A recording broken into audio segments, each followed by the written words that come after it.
Saludos estudiantes. A continuación vamos a realizar una tabla de frecuencias con datos agrupados, de donde partiremos de que nosotros como datos tenemos las edades de 20 personas que entrevistamos. Entonces,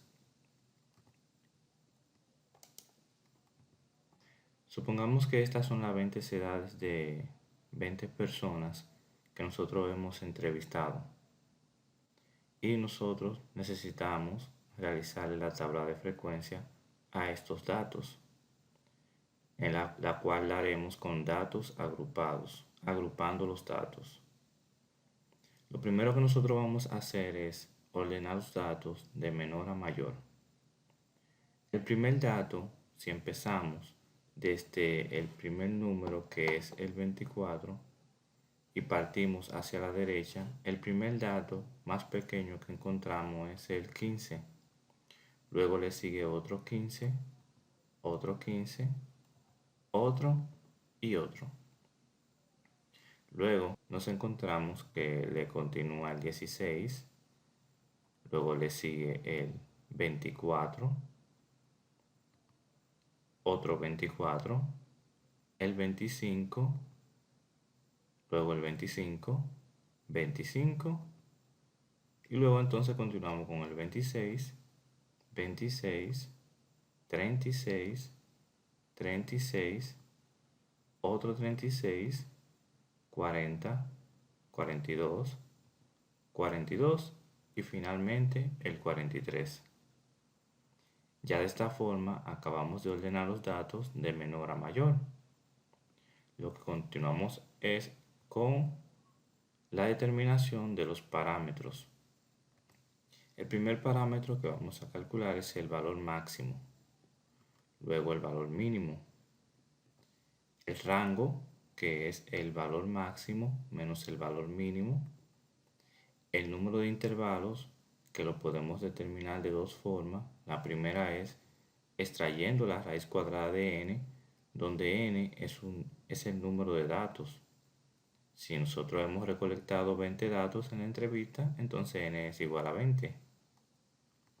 La otra forma es con la regla de Sturges, que se determina mediante la siguiente ecuación: 1 más 3.322 por el logaritmo de n, donde n sigue siendo el número de datos.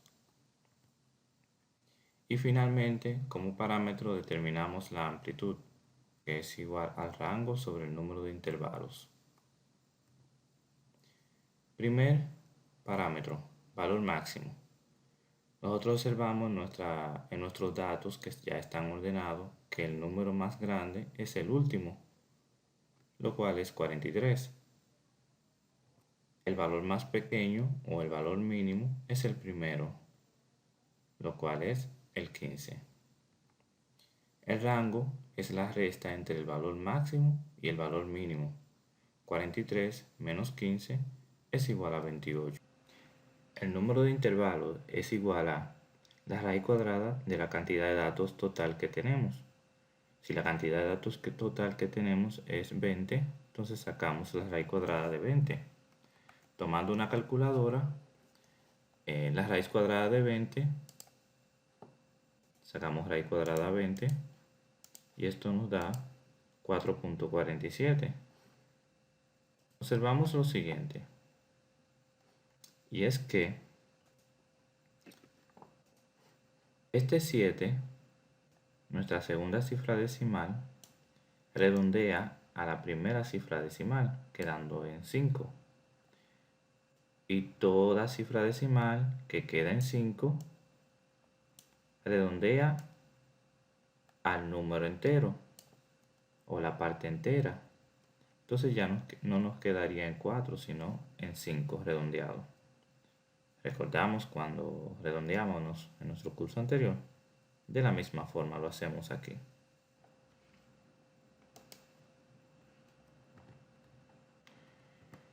La segunda forma de calcular el número de intervalos es mediante la regla de Sturges, que se determina con la siguiente ecuación: 1 más 3.322 por el logaritmo de n.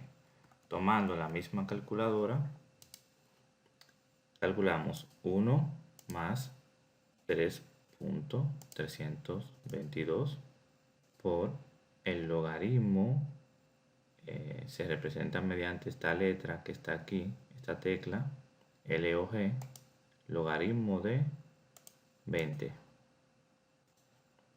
Cerramos el paréntesis. Esto es igual a 5.32. Aquí observamos lo siguiente, y es que esta cifra decimal no llega a 5, por lo tanto no redondea a esta. Y como esta se quedó igual, se quedó en 3, tampoco pasa de 5, entonces no se redondea la parte entera y por lo tanto no queda directamente el redondeo en 5. Entonces, viendo la primera forma y la segunda forma de calcular el número de intervalos, nos da el mismo resultado, lo cual es 5. Ahora calculamos la amplitud, que es el rango entre el número de intervalos.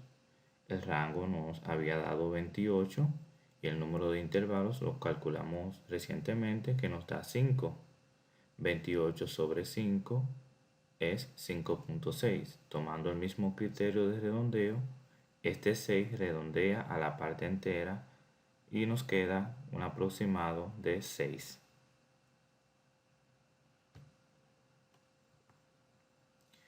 A continuación, vamos a llenar la tabla de frecuencia.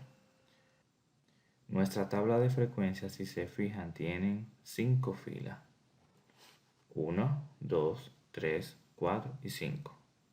Pero esto es debido a que nosotros tenemos 5 intervalos, o el número de intervalos que acabamos de calcular es igual a 5, por lo tanto debe tener 5 filas. Es decir, que la cantidad de filas que va a tener nuestra tabla va a depender del número de intervalos que tengamos. Nuestro primer intervalo es de 15 a 21. Observamos lo siguiente, y es que este 15 contiene un corchete. Al contener un corchete nos indica que el 15 está incluido en este intervalo. Mientras que el 21, como no tiene un corchete y lo que tiene es un paréntesis, nos indica que en este intervalo no lo vamos a incluir. Es decir, ¿cuáles son los números que están en este intervalo que podemos incluir? El 15, el 16, 17, 18, 19, 20, pero no el 21. Con este mismo criterio vamos a seguir calculando o marcando los demás intervalos. El siguiente intervalo es de 21 a 27. Nos indica que el 21 sí lo vamos a incluir, pero el 27 no. El siguiente es de 27 a 33. De igual manera nos indica que el 27 lo vamos a incluir, pero el 33 no. Si se dan cuenta, cada intervalo tiene un tamaño de 6. Y esto es porque nuestra amplitud en el cálculo nos dio 6. Es decir, que si nosotros partimos desde el más pequeño, que el 15, comenzamos a contar 6 unidades y nos da 21. Luego aquí partimos de donde nos quedamos en el anterior, que fue 21, contamos 6 unidades, nos da 27. Seguimos en la siguiente, nos quedamos en 27, contamos 6 unidades y nos llega a 33. Y así sucesivamente, nos quedamos en 33, incluimos el 33 en este intervalo y contamos 6 unidades y llegamos a 39. Finalmente, nos quedamos en 39, incluimos este número en este intervalo, contamos 6 unidades y llegamos a 45. Continuamos ahora con la marca de clase. La marca de clase no es más que el punto medio de cada uno de los intervalos. ¿Y qué es el punto medio? Imaginemos que tenemos el primer intervalo que va de 15 a 21. Si ustedes cuentan las divisiones que tiene esta recta, hay 1, 2, 3, 4, 5 y 6. ¿Recuerdan? El tamaño de cada intervalo es 6 porque la amplitud que nosotros determinamos nos dio 6. Entonces, nosotros tenemos 6 espacios entre el 15 y el 21. Ahora bien, ¿quién o cuál es nuestro punto medio? Nuestro punto medio es evidente ver aquí que es este. Este es nuestro punto medio de la recta, ya que si contamos hacia la izquierda tenemos 1, 2, 3 unidades, y si contamos a la derecha tenemos 1, 2, 3 unidades. Entonces nuestro punto medio es este, que sería, si partimos del 15, este sería el 16, 17 y 18. Nuestro punto medio es 18. Esto es una forma gráfica de cómo determinar los puntos medios de cada uno de los intervalos, pero esta no es la forma que nos interesa a nosotros, porque es muy larga. La forma por la cual vamos a determinar el punto medio va a ser mediante la siguiente fórmula. Nosotros vamos a sumar los dos números, en este caso 15 más 21, y lo vamos a dividir entre 2. Y como resultado nos da 18. Eso va a ser nuestra primera marca de clase. Nuestra segunda marca de clase, si se fijan, dice x sub 2 porque nos estamos refiriendo al intervalo número 2. Nuestra segunda marca de clase es 21 más 27 sobre 2. Nos da 24. La tercera, sumamos los dos números que están en nuestro intervalo y lo dividimos entre 2, nos da 30. La cuarta nos da 36 y la número 5 nos da 42. Una forma más sencilla de nosotros determinar cada una de las marcas de clase es, nosotros primero vamos a calcular la primera marca de clase, que como hicimos anteriormente nos da 18. Y a partir de esta marca de clase, entonces nosotros, como sabemos que nuestros intervalos tienen como amplitud o como tamaño 6 unidades, entonces vamos a empezar a contar de a 6. 18 más 6 es 24. 24 más 6 es 30. 30 más 6, 36. Y 36 más 6, 42. Es una forma más sencilla de cómo determinar la marca de clase de un intervalo. Lo siguiente que vamos a calcular es la frecuencia absoluta. La frecuencia absoluta no es más que la cantidad de datos que hay en ese intervalo.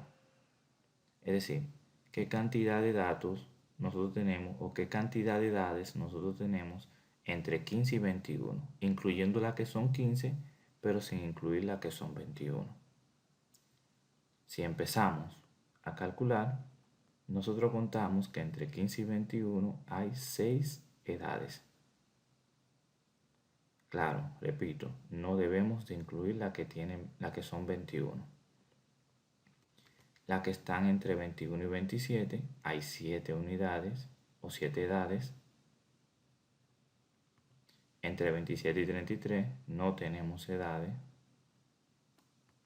Entre 30 y 39 tenemos 3. Y entre 39 y 45 tenemos 4. La sumatoria de todas estas frecuencias, tanto de la frecuencia absoluta 1, la 2, la 3, la 4 y la 5, esa sumatoria debe de arrojarnos la cantidad total de datos que nosotros tenemos, que en nuestro caso es 20. Seguimos ahora con el cálculo de la frecuencia absoluta acumulada, que no es más que ir acumulando las frecuencias absolutas. Nosotros partimos primero de la primera frecuencia absoluta y para acumularle la siguiente, entonces sumamos esta frecuencia que es 6, que es la primera, más la que le sigue y eso nos arroja 13. Luego para seguir acumulándola, sumamos esta que ya habíamos acumulado, 13, más la que le sigue, que es 0, nos da el mismo 13. Seguimos acumulándola. Esta 13, le sumamos la que continúa, nos da 16, y así sucesivamente hasta llegar hasta el final, hasta la penúltima, ya que agregamos una fila nueva que es total. Pero nosotros vamos a terminar hasta que este último número, este último o la fila que contenga el último intervalo. Y ahí nos vamos a dar cuenta que este número tiene que darnos lo mismo que este. De lo contrario, tenemos algún error en el cálculo de las frecuencias absolutas acumuladas. Luego continuamos con la frecuencia relativa. La frecuencia relativa, nosotros vamos a hacer dos cálculos. Primero, vamos a determinar qué valor representa este 6 del total de las frecuencias. O sea, qué cantidad me representa este 6 de 20. Y eso lo hacemos mediante una fracción, dividiendo esta frecuencia absoluta entre el total. Y ahí nos da la cantidad que representa el 6 de 20. Nosotros sabemos que n es igual a 20. Entonces, la primera frecuencia relativa va a ser 6 dividido entre 20. Nos dice que este 6 dividido entre 20 es 0.3. Entonces 0.3 es lo que representa el 6 de 20. La siguiente es 7 dividido entre 20, nos da 0.35. La siguiente es 0 entre 20, nos da 0. 3 entre 20, 0.15. Y 4 sobre 20, 0.2. Algo muy importante y es que si sumamos todos los valores de esta frecuencia relativa, el resultado debe de darnos 1. Ahora vamos a calcular la frecuencia relativa, pero en porcentaje. Y es muy fácil porque para calcular el porcentaje sería multiplicar cada uno de los valores de esta columna por 100. 0.3 por 100 es igual a 30%. 0.35% es igual a 35%. 0% es 0%. 0.15% es 15%. Y 0.2% es 20%. Al igual que como hemos hecho con las demás frecuencias, con la frecuencia absoluta y con esta misma frecuencia en esta columna, la sumatoria de todas estas frecuencias en porcentajes debe de darnos 100. Finalmente, vamos a concluir nuestra tabla calculando la frecuencia relativa acumulada, que como hicimos con la frecuencia absoluta acumulada, es prácticamente lo mismo que vamos a hacer pero con la frecuencia relativa. Vamos a ir acumulando los valores. El primero lo vamos a hacer con los decimales y luego con los porcentajes. La primera frecuencia relativa es 0.3. Luego le acumulamos a este 0.3 la que continúa, que es 0.35, nos da 0.65. Le acumulamos la siguiente, nos queda igual porque es 0. Le acumulamos la siguiente, 0.65 más 0.15, nos da 0.80. La siguiente, fíjense que cuando llegamos a la última, que ya es hasta aquí, ¿por qué hasta aquí? Porque las acumuladas van a terminar hasta el último intervalo, es decir, hasta la última fila que contenga el último intervalo. Y si se fijan, este 1 que nos da como sumatoria total tiene que coincidir con este. Lo mismo hacemos ahora con la porcentual. Primero colocamos la primera frecuencia relativa, que es 30%. Le sumamos la siguiente, 65%, nos da como resultado. Le sumamos la siguiente, Y finalmente concluimos aquí. Una observación nueva vez es que este último resultado tiene que coincidirnos con este. Y ya acabamos de elaborar nuestra tabla de frecuencia. Espero que hayan entendido el video. Cualquier duda, dejen su comentario. Y lo más importante para ayudar a cualquier canal, suscribirse y darle like. Hasta la próxima.